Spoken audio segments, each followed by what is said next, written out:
Bonjour à tous, bonjour, bonjour. Euh, merci de votre présence, merci à tous.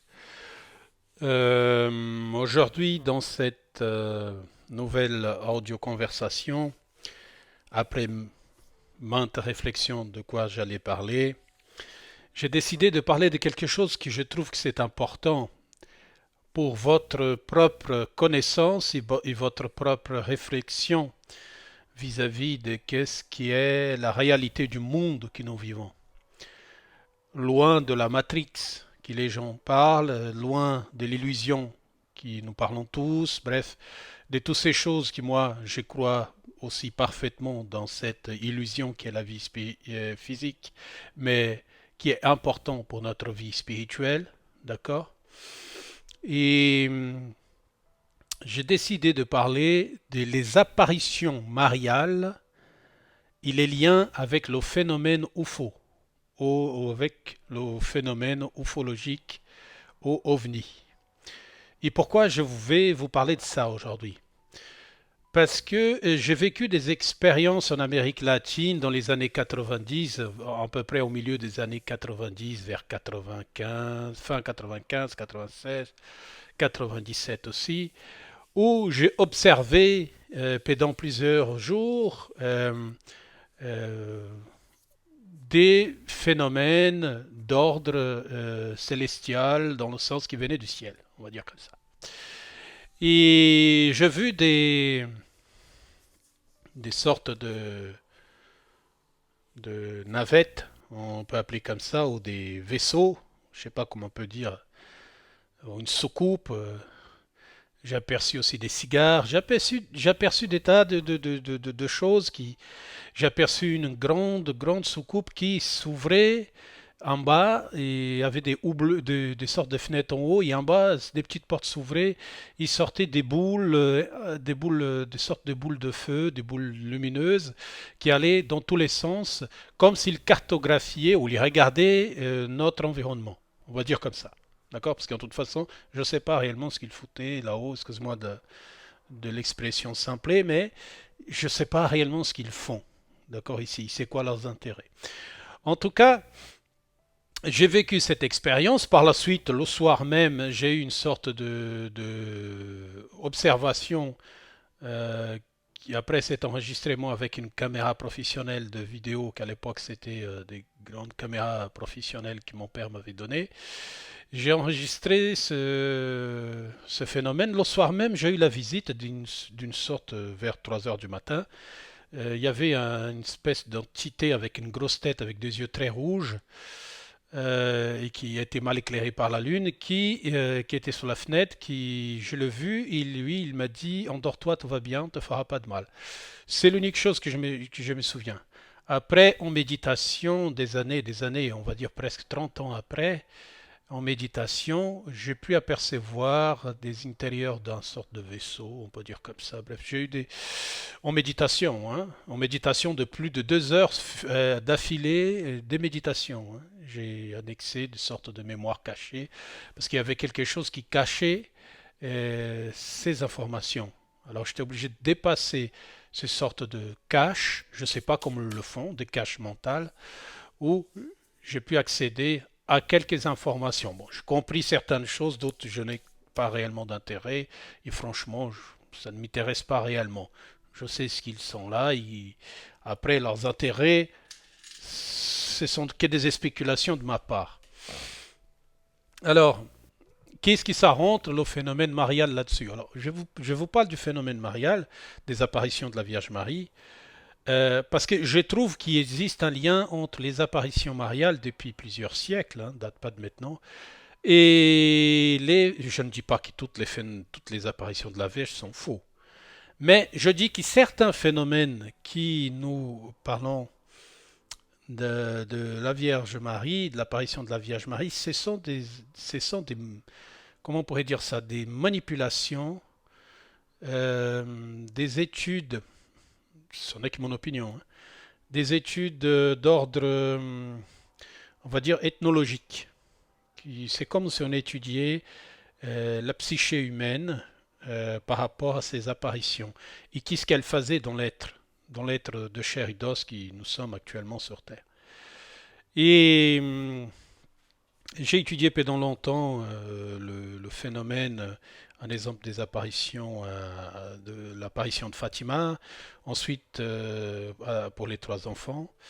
Euh, bon, l'histoire de la boule de feu, quand tout le monde a été séché, ça veut dire il y a eu une sorte de chaleur, alors qu'il y avait une pluie avant, tout le monde est devenu leurs vêtements séchés sur place. Bref, j'ai étudié toutes ces choses-là. J'ai étudié aussi qu'il y a beaucoup de choses cachées vis-à-vis de l'histoire de l'Église catholique qui ne nous dit pas toute la vérité sur ce phénomène-là. J'ai étudié aussi certaines personnes qui ont connu ou qui ont pu parler avec cette dame qui a vu Lucia, je crois qu'elle s'appelle, qui a vu qui a vu avec les autres petits qui ont mort, qui en plus sont morts très jeunes, qui ont vu cette apparition et qui en fait elle a une autre version de la chose, d'accord? Et l'Église après a transformé tout ça. Après, j'ai étudié aussi l'apparition de la Vierge de Guadalupe au Mexique avec ces sortes de peinture qui est sous le tissu, qui c'est une peinture vivante. Bref, j'ai étudié des phénomènes de l'apparition de la Vierge en Amérique latine, aussi appelée en Amérique du Nord. Surtout, j'ai regardé celle de l'Europe actuelle comme un Medjugorje, qui elle apparaît presque tous les jours à la même heure, là-bas à Medjugorje, en Bosnie, si je ne me trompe pas. Euh, Bref, alors, c'est un phénomène, c'est quelque chose qui s'est à réfléchir. Et pourquoi je vous dis ça? Parce qu'avec toute cette évolution qui m'est arrivée, ou pré-évolution, ou on va dire quelque chose de naturel qui m'est arrivé, avec des sorties du corps astral, des prospections mentales, psychiques, dans tous les sens, partout. Bref, j'ai aussi des études parce que j'ai lu énormément. Bref, de toutes ces choses qui m'est arrivé, j'ai commencé à, à, à comprendre certaines choses. Et dans un de ces phénomènes qui m'arrive souvent maintenant, c'est presque tous les jours, hein, c'est très rare qu'il n'est pas là, ça veut dire que pendant le sommeil de mon corps, je ne dors pas. Alors c'est possible que parfois je sorte astralement, que je vais dans ce que les gens appellent le monde astral, mais parfois il y a des moments que je suis bien présent à l'intérieur de mon corps et je regarde ce que mon subconscient m'envoie, ça veut dire les rêves, d'accord? Et ça m'est arrivé que j'ai reçu par ce biais-là, en fait, des sortes de rêves, une sorte de boule de rêve, je peux appeler ça une boule de rêve, qui était, on va dire, assez gélatineuse, je ne sais pas comment on peut expliquer ça, où j'ai reçu des informations des personnes décédées, hein, que j'ai pu les voir, que j'ai pu les parler, ou qu'ils ont pris un souvenir que nous avons eu ensemble. Ça, c'est pour les gens que j'ai connus. Et j'ai pu apercevoir aussi que j'ai eu des informations, des choses qui n'étaient pas, comment on pourrait dire, humaines. Et dans quel sens? Ça veut dire il provenait à l'intérieur, en fait, ça venait de quelque part, je n'ai aucune idée d'où ça vient, une sorte de rêve qui était quelque chose de très mauvais, une sorte de cauchemar, mais qui ne provenait pas de mon subconscient, parce que j'étais conscient, et au contraire même, j'ai appris à couper cet événement. Ça veut dire, ce cauchemar, quand il venait à moi, en fait, quand j'ai senti cette interférence qui changeait quelque chose que j'étais déjà en train de regarder, comme un écran télé, euh, j'ai coupé. Ça veut dire, j'ai coupé cette chose qui venait d'ailleurs. Parfois, le plus incroyable, c'est qu'il recommençait de le point zéro. Et j'ai commencé à percevoir en fait que j'étais étudié par quelqu'un. Il y a quelqu'un qui m'étudiait, qui m'envoyait un exemple aussi des messages mentaux. Pas des messages de l'ordre de l'esprit, que c'est quelque chose que je sens à l'intérieur de mon cœur, c'est quelque chose d'esprit à esprit, vous voyez. Même quand c'est un esprit obsesseur, un esprit perdu, un esprit qui, qui essaye bref, de te manipuler, des choses comme ça. C'était réellement quelque chose qui venait, en fait, une sorte de manipulation qui venait de quelque chose qui avait un pouvoir mental supérieur au mien. mais que me tester et qui parfois a essayé, un exemple, de me tromper avec les messages dans l'écriture automatique. Ces messages étaient écrits avec une perfection au niveau de la langue française, alors que moi, ce n'est pas ma langue maternelle, je commets beaucoup d'erreurs en langue française, et j'ai remarqué que cette chose essayait de me manipuler avec ces mots-là. Alors, quoi dire il y a eu des moments, un exemple, dans mes méditations très profondes, j'ai essayé de en faire une projection mentale. Ce n'est pas une sortie du corps astral, hein. Il faut bien voir la différence. Une projection mentale. L'astral, il va jusque dans les alentours de la Terre. Il ne va pas au-delà. Ça veut dire on va dire c'est les sphères supérieures à ce monde ici. La Lune, c'est une autre chose. Cet astre mort qui est là, la Lune, qui est ici collé à notre planète, j'essaye de me projeter mentalement sur ces lieux, alors que je peux me projeter sur Terre, dans méditation, je peux faire des tas de choses, aller dans des sortes de trous euh, comment on pourrait dire ça? Comme une boucle en fait, et qui fait une sorte de canal profond qui va dans tous les sens. Et je peux rentrer là-dedans et aller quelque part ailleurs, si vous voulez, sur Terre ou ailleurs. Bref. Et, et quand je vais me projeter vers la Lune, je n'arrive pas. Il y a comme une sorte de blocage qui se met automatiquement au niveau de mon esprit et qui m'empêche de pouvoir accéder à les informations qui sont contenues là-dedans. Pouvoir observer, pouvoir voir ce qui c'est, mais je n'arrive pas. Je n'arrive pas. Par contre, je sens, c'est comme si quelqu'un m'observait dans cette projection que j'ai fait mentalement. Il y a quelqu'un qui m'observe. Et c'est quelque chose de très étrange parce que, en fait, je vous dis tout ça, c'est parce que c'est important que vous sachiez. Si vous êtes ici avec moi sur cette chaîne, c'est parce que vous voulez comprendre quelque chose. Qu'est-ce qui se passe? Et je peux vous dire que, personnellement, je pense qu'il y a une... ils ne sont pas le coupable de tout, hein. Le coupable de ce que nous sommes, c'est nous, les humains nous-mêmes. Mais les problèmes que nous avons sur Terre. Mais disons qu'il existe une force, que cette force, elle est non spirituelle, et qui, elle joue un rôle dans le libre arbitre des humains sur Terre. Quel est ce rôle? Je ne sais pas. Et ça semble plus en étude. C'est comme si on les étudiait. On regardait ce qu'on fait, en fait. Il nous observe, il nous escrute sur tous les niveaux de la perception que nous avons. Sur tous les niveaux, quand je parle, c'est spirituel, astral, tout ce que vous voulez.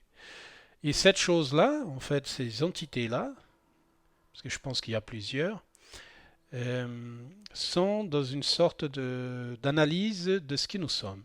C'est très étrange de dire ça, parce qu'en fait, c'est ce que j'ai ressenti. Parce que certaines fois, quand j'ai reçu des messages d'ordre télépathique, c'est carrément d'ordre télépathique, cette chose-là, en fait, c'est comme s'il y avait un écho, en fait, à l'intérieur de mon propre cerveau. En fait, je sentais l'information qui venait en permanence. Et le problème, c'est qu'il y avait une telle manipulation que quand je posais une question, il y avait une interruption des informations. Et quand mentalement je disais quelque chose comme une question, le pourquoi de quoi, pourquoi vous me contactez, cette chose, il y avait un écho, comme un écho. J'ai entendu ma voix aller très loin là-dessus. Je ne sais pas comment vous expliquer. Et cette chose, en fait, bloquée. Et elle se posait la question, en fait. C'est comme si j'étais en train de parler à quelque chose qui était non humain. Vous voyez le problème? Ou la problématique? Alors, je pense que c'est très, très important, hein, c'est mon avis personnel, hein, c'est que les humains doivent réfléchir à toutes ces influences qui nous influencent dans nos rêves, car le rêve c'est très important, Et beaucoup d'entre nous sommes influencés énormément par nos rêves. Et ça, c'est une vraie réflexion à faire à ce niveau-là. Et je sais pas comment on pourra régler ce type de problème. En toute façon, les humains ne croient pas à ça. Déjà, les humains ne croient même pas à la vie et la pleine mort. Nous sommes une espèce encore très primitive, très archaïque sur le plan de la spiritualité. Nous représentons l'amour par la mort. Nous croyons dans des textes et dans des choses qui ont été écrites depuis très longtemps qui ne sont plus sur l'ordre de l'évolution de l'être de chair, encore moins de l'être spirituel. Ça veut dire il y a des dogmes, des perceptions qui sont erronées et que nous continuons à croire et qui empêchent en fait, et même d'ordre, on va dire, psychique, psychiatrique, psychologique aussi, qui empêchent l'épanouissement des êtres qui sont sur Terre. Et je pense personnellement, ça c'est mon ressenti profond, c'est que l'espèce humaine est sous une sorte d'interdiction ou une sorte de scrutage ou une sorte de manipulation extrêmement subtile qui n'est pas du tout d'ordre ni religieux, ni ce que les gens appellent d'ordre démoniaque ou quel qu'elle soit le mot exotique nous essayerons de trouver sur Terre.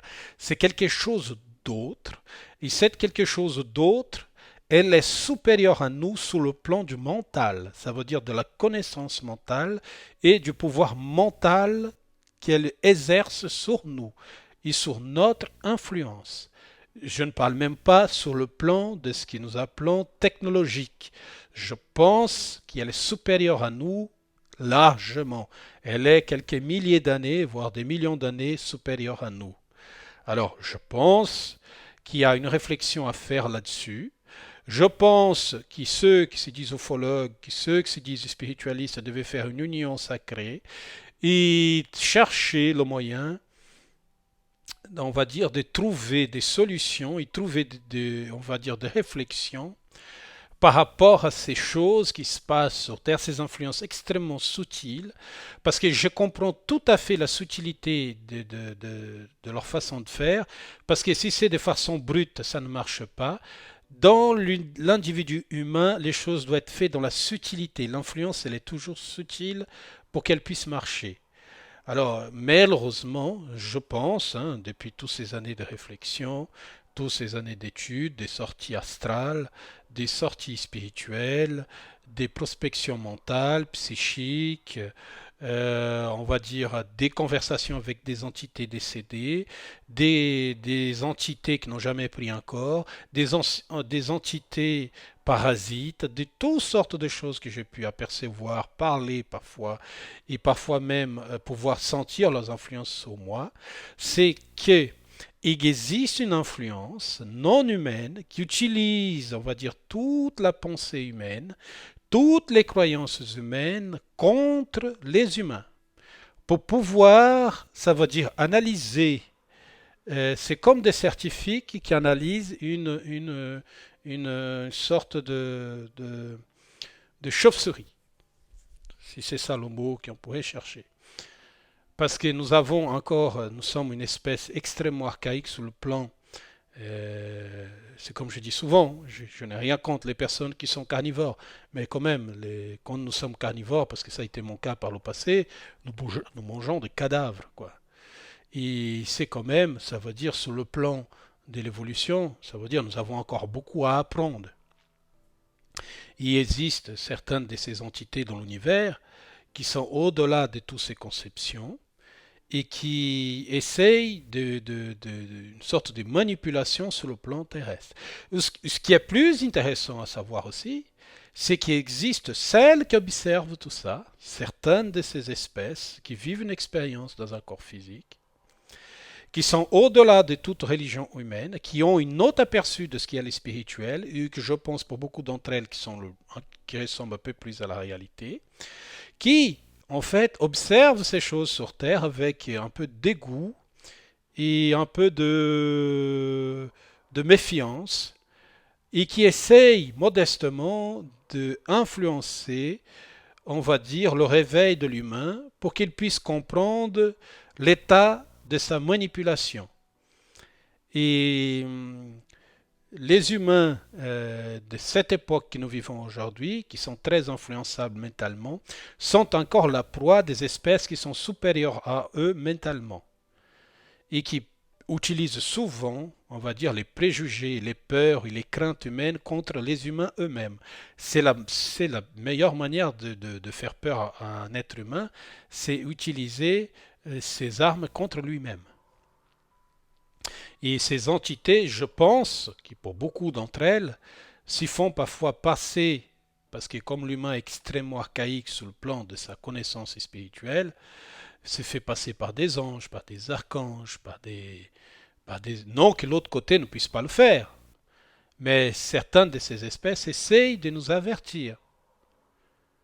Et malheureusement, nous avons beaucoup de mal, ça veut dire à comprendre réellement, en fait, l'enjeu de l'existence physique, au-delà de l'irréalité de la vie pour l'esprit, au-delà de la base, de la matrice, de la base, de la donnée qui nous est donnée sur Terre, ça veut dire ce développement-là. Et je pense que nous avons encore, ça veut dire, une réflexion à faire sur ce point-là. Ce n'est pas fini, il y a beaucoup de choses à se poser comme question, beaucoup de réflexions à faire. L'humain est encore imparfait à ce niveau-là. Espérons que les siècles et les millénaires à venir, l'humain pourra se libérer de cette sorte d'influence subtile et pouvoir bâtir un avenir libre de toute influence, qui soit astrale et spirituelle, euh, et disons spirituel. Quand je parle spirituel, ceux, une autre partie de les spiritualités qui n'aiment pas l'existence physique, parce que certains d'entre vous ne sont pas conscients de ça, mais existe dans le monde spirituel des entités qui haïssent carrément la vie physique, qui la trouvent ignoble, tout ce qui bref, des tas de choses comme ça qui ne sont pas, que les humains, nous, les humains, ne sommes pas conscients sur ce point-là. Et pourtant, ça existe, vous voyez. Et je pense qu'il y a une réflexion à faire sur tout ça. Comprendre que voilà, ces apparitions mariales sont souvent avec des réflexions sur le point. Même moi, j'ai reçu, il y a un livre qui va sortir bientôt, où je parle de deux messagers qui ont venu me donner des informations vis-à-vis des messages mariales que j'ai essayé d'interpréter parce que ce n'est pas facile. Pendant toute l'année 2023, tous les dimanches, je recevais 4 messages que j'ai essayé de mettre en pratique, on va dire un peu plus correctement. Et j'avais compris qu'en fait, le contenu du texte était bon. Alors, est-ce qu'il c'est réellement quelque chose qui peut changer l'avenir humain? Non, je ne pense pas du tout à ça. Par contre, ça peut aider ceux qui sont déjà dans un chemin spirituel à réfléchir quel est le bon sens de l'existence. Si vous haïssez la vie terrestre, ça prouve déjà on va dire cette perception que j'ai est bonne. Ça veut dire qu'il existe d'entre nous qui, même quand ils sont sur Terre, ont un problème avec l'humain et qui n'arrivent pas à l'accepter. Alors je peux vous dire que quand vous revenez à ce que vous êtes en vrai, là c'est encore pire. Vous voyez. Alors il y a un blocage à ce niveau-là. Il y a un blocage au niveau des apparitions mariales qui sont partout dans le monde depuis très longtemps. Je pense qu'Imari a apparu quelquefois, personnellement, euh, mais je pense qu'on ne l'a pas reconnu tant que tel. Euh, je ne pense pas qu'ils ont utilisé la côté sombre de toute cette histoire, ces entités-là, néfastes. Il n'a pas eux qui ont utilisé Marie. Je pense qu'il a côté plus noble aussi, qui voulait nous avertir, a essayé aussi de nous, par l'utilisation de l'image de Marie, de nous avertir des choses aussi. Parce que, bref, il y a une sorte de conglomérat, une compétition qui existe dans l'univers, qui est extrêmement compétitif et qui essaye de manipuler et de soustraire de certaines espèces des choses qui, pour eux, pour nous, il n'a pas de valeur, mais pour eux, oui. Alors, je pense, hein, c'est une réflexion beaucoup plus large. Nous devons tous travailler, nous devons tous y réfléchir. Je sais que ce que je fais, il y aura, après mon départ de ce monde, peut-être il y aura des gens qui prendront et qui réfléchiront à tout ce que j'ai écrit, tout ce que j'ai fait, et qu'il y a déjà des gens, même aujourd'hui encore de mon vivant, qui font ça dans d'autres pays du monde, qui ont cette même perception, et qui essayent d'aider tout le monde à se libérer de tout ça et pour avoir un mental beaucoup plus solide, beaucoup plus béton qui ce que nous avons aujourd'hui, qui est extrêmement de quelque chose d'extrêmement fragile. Voilà. Il faut réfléchir à tout ça, mais sachez que les interventions mariales sur Terre, ce sont quelque chose qui, à mon avis personnel, ne sont pas tous d'ordre divin.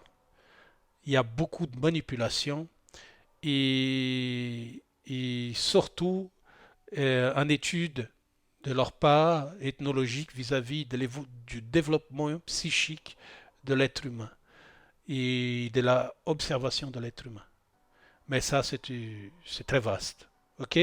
Réfléchissons à ça ensemble et je vous embrasse tous. À bientôt, à bientôt, à bientôt.